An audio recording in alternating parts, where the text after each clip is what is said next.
Have you ever needed to explain how to play Dungeons and Dragons to someone? How does a role-playing game work? Well, isn't D&D a bunch of nerds sitting around in a circle in someone's basement doing satanic stuff with dice? Why, yes. Yes it is. That's exactly what we do. We sit around in basements doing satanic stuff with dice and being evil.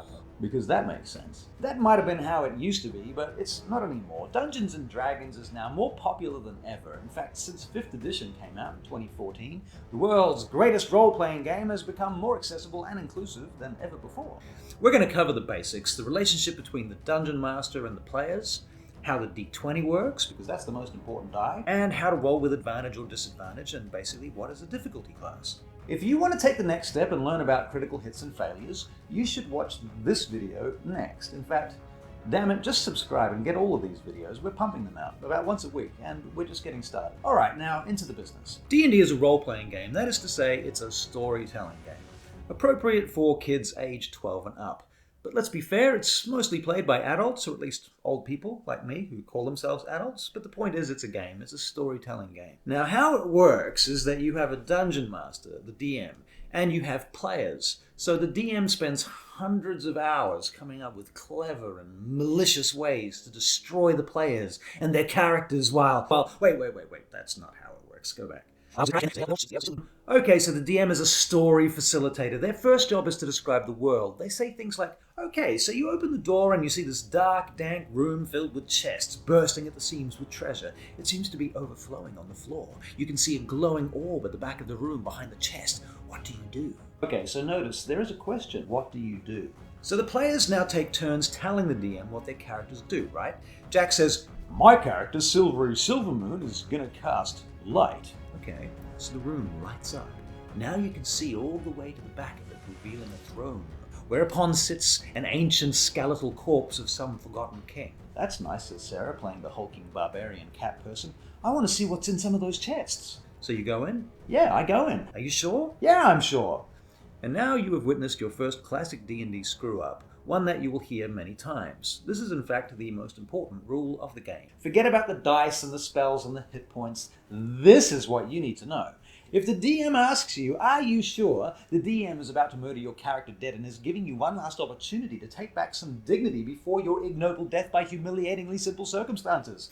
I'm just kidding. That almost never happens. Okay, so you're getting the impression. The DM describes a scene, the players respond with their actions. The DM develops the scene, again the players respond with their actions. Now this goes on, developing the scene until one of two things occur. Dialogue, or someone tries to do something where there is a possibility of failure. Okay, so dialogue. That goes into a whole other segue about role-playing, and we'll be covering that stuff in an entirely different bunch of videos. All that means for you right now is that you play your character either in first person like an actor or in third person like a writer. In either case, you make it clear what your character is trying to communicate to whom and how. You can do accents and the whole, please, you've got to let us in there. Our friend is in there. He's going to die if you don't let us in there. You've got to help us. You've got to help us get our friend out. Or you can simply say things like, my character Bugglewort tries to convince the guard to let us into the gatehouse. Either way is fine. On the other hand, when the possibility of failure looms, like for example you are trying to leap from one rooftop to the next, in the rain, during a lightning storm, at night, the DM might turn around and say something like this.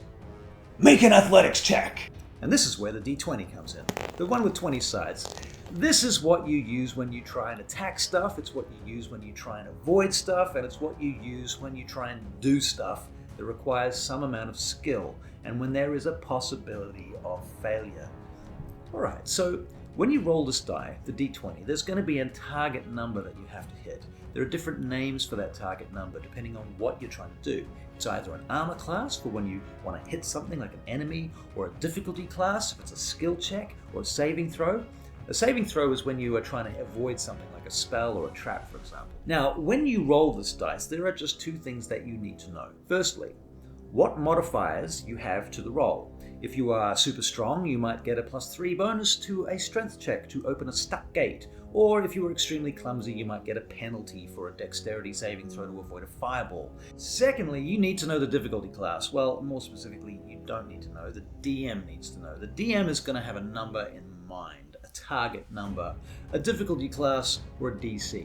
And if you can hit that number or above with your d20 roll, including your stat modifiers and or your proficiency bonus or any magic that you happen to have going at the time, you succeed. Woot! Now attack rolls, specifically, can have special outcomes called criticals.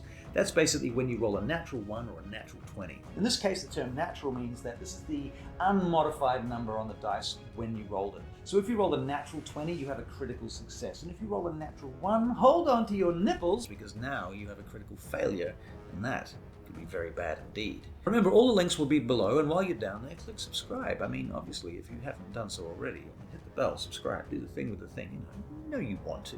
Yeah. Okay, so advantage. Advantage and disadvantage. Every now and again, special circumstances dictated by the DM and the rules will cause you to roll with either advantage or, if you are unlucky, disadvantage. The exact reasons as to why you are rolling with or without advantage are not important to you right now. That can all come later. All you need to know is that if the DM mentions advantage on the roll, you get to roll 2 dice. It's very simple. Here's how it works.